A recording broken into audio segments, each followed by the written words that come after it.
We're listening to Zaid Chedwat there giving us the latest on the world of news. The Salam Media News. You can catch almost every day, Monday to Friday at 9 with Zaid Chedwat. That gives you a roundabout of what you can look forward to, and also what happened in the past 24 hours in South Africa and internationally, of course.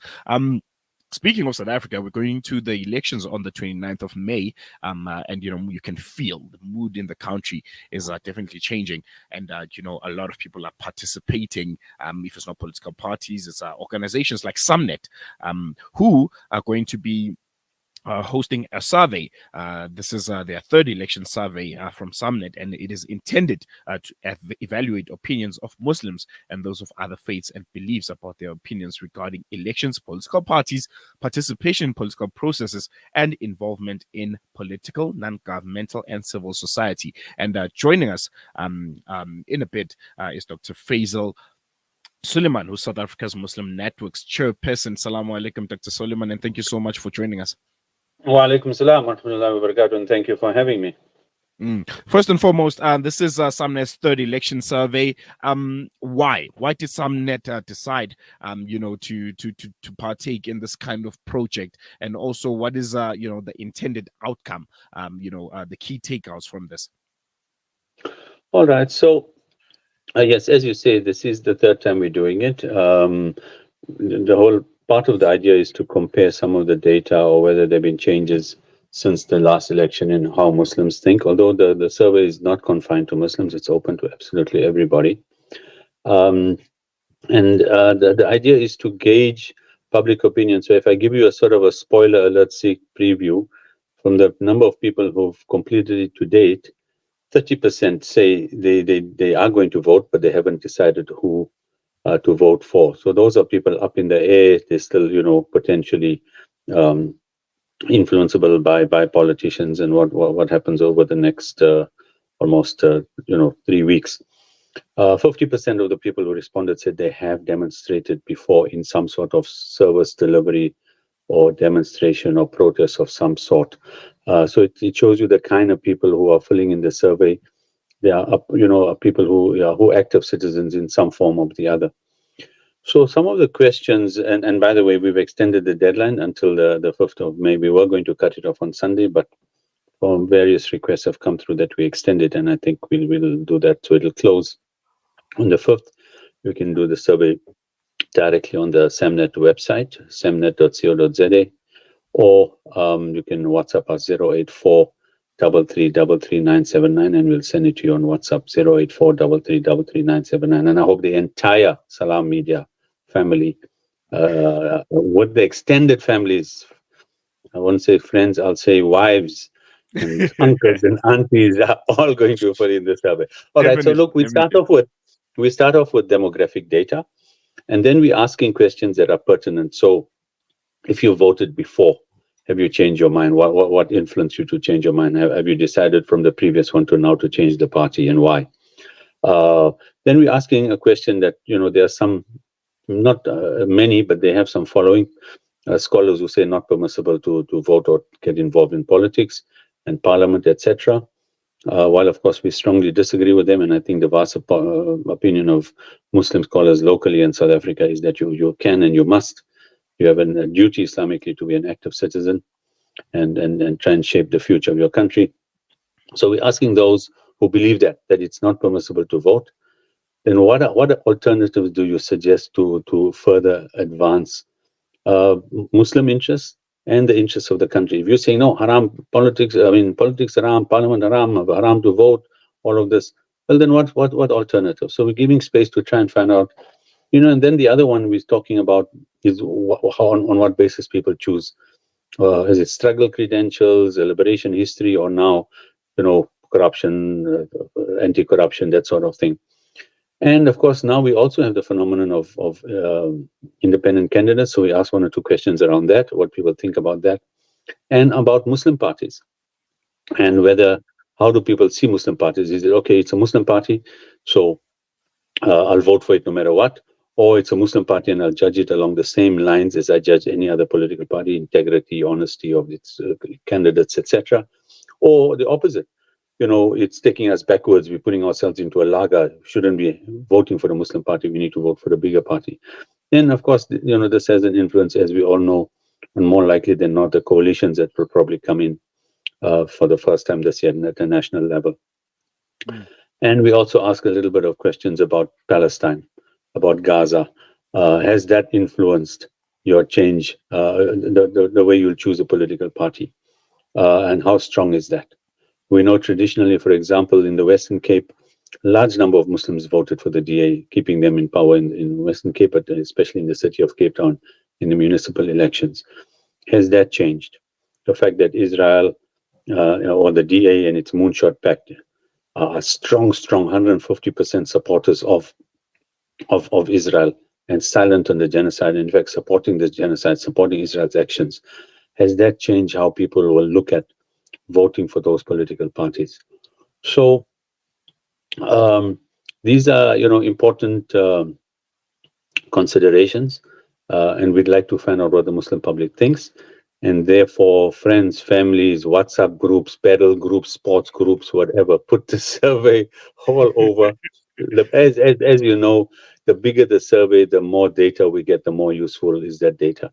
And I think that data will be, the fact that just for now, those of, 30% say they haven't made up their mind, should tell the politicians when we, put out this preliminary sneak sort of spoiler alert, that hold on, there's still people there who are undecided, other than, speaking to your known supporters, there are people out there that politicians can still appeal to.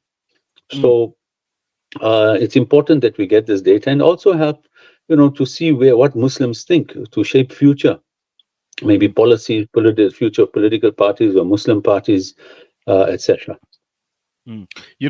Someone might be sitting at home and feeling, I'm interested, I want to take the survey. But just, briefly, I know you touched on it, but in literal terms, this kind of information, this data that you'll be collecting, how is it going to be used? Okay, so firstly, it's completely anonymous. So SAMNET will get data like the age groups of people who filled it in and the postal code of where you live. Right, and I think we asked a little bit more about education level, etc., to kind of get a feel of who's filling it in. So that's the first thing, completely anonymous. Even if you put in your comments, we don't know who made which comments. We just get summaries of the data. Secondly, the point about the data is when we close the survey, we'll be putting out a summary to people in the media, to some of the politicians, the Muslim politicians, political parties, and saying, here's a summary of the data. Now, then we can have discussions on it. We can have debates about it. We can see what is it saying about the Muslim community. We may have responses that say, no, I'm not interested. One may be haram or not haram, but it's fed up. It's everything the same. All politicians are crooks. But no matter who I vote for, it makes no difference. They're all just there for themselves. That sort of thing. So it's good to know this. So this is the data will be used, obviously shared with the public, not the entire thing, 400-page report, but relevant extracts from it. But for people who have a specific interest, political analysts, etc., then we're happy to, because it's anonymous, we're not revealing any poppy, type of information on it. We're not asking for your ID, your name, any of those things. It'll be good for the theological bodies, for political parties, political analysts to come in and have a look at this. And just touching a bit on the elections themselves, I think for the first time we've seen kind of very aggressive campaigning for the Muslim vote in this upcoming elections. A lot of parties are speaking about how minorities like Muslim people in South Africa are going to be such an influence. Why is that? Why are we seeing where parties, or I think it was 2-3 weeks ago, when Julius Malema was in Lenasia and was speaking to Muslims and telling them, about, how a good Muslim should be voting. Why is that? Why does it seem to be a shift and a more aggressive approach, for the fight, essentially, for the Muslim vote? Because for the first time, small numbers are going to make a difference after a long time. When you had huge majorities, ANC from 94, around about almost 2/3 majority, dwindling down to just, 54%, 55%. And Mr. Malema initially, sort of a parabolic rise, and then he has sort of tapered off. Um, and because 2 and 3 seats are going to, oh, by the way, it takes about 9 to 10 minutes. The average, if people have told us it took them, is 9 to 10 minutes. So really, in the time that you have a cup of tea and chat, you can complete the survey. It's not going Done. to take Yeah. you hours. Right. So firstly, it's our Islamic duty. We need to have a say in the shape that our country takes. And thirdly, more pointed to your question, in the past, 1 or 2 seats weren't going to change the balance of power. Now, with the rise of the Moonshot Pact, which, when you put together the Freedom Front Plus, ACDP, Action SA, DA, of course, Patriotic Alliance, 1 or 2 other small ones, IFP, of course, we can't forget those big ones. And if the coalition holds, although my personal opinion is they're all going to be little franchises of the DA, they'll be independent in name only and probably nothing else. Mhm. But a small number there. Let me give you an example. The fact that Al Jamaa has the executive mayorship in Johannesburg, while keeping that seat hot, while the ANC and EFF work out their horse trading over Ekurhuleni and the Johannesburg Metro, 2 and 3 seats make you a kingmaker for a small party. And similarly for the IFP, when in the past, I think on average you need about 50,000 votes to get a seat in a national parliament. Two seats this way, that way wasn't going to make a difference. In this election, because of coalitions, in Durban, for example, in the municipality, the ANC, came into power with just, I think, 1 or 2 councillors. So a small party with 1 or 2 councillors could have, changed the entire dynamic of the whole. And we've seen it in coalitions, Swane, Ekurhuleni, and other places where 2 councillors shift position, and suddenly, you need a new mayor. So this is why the 50, 100,000, 150,000 Muslim votes, those who've registered, etc., could make such a difference to the balance of power and the horse trading that the IFP, not IFP, but the EFF can do, or the ANC, or the smaller Muslim parties like AM4C and Al Jamaa, and maybe even Sun. But so that is why in this particular election, 2 and 3 seats are going to be quite important, and therefore you're chasing not the Muslim vote only; they are chasing every possible constituency. That even if it's 2 votes here, 2 seats here, 3 seats there, whether it's a Hindu constituency, the Muslim constituency, clearly the Coloureds, Gayton is chasing in the Western Cape in a big way, etc. So, and clearly a politician will speak to each community what they want to hear. When it comes to a Muslim audience, they're going to talk about Palestine and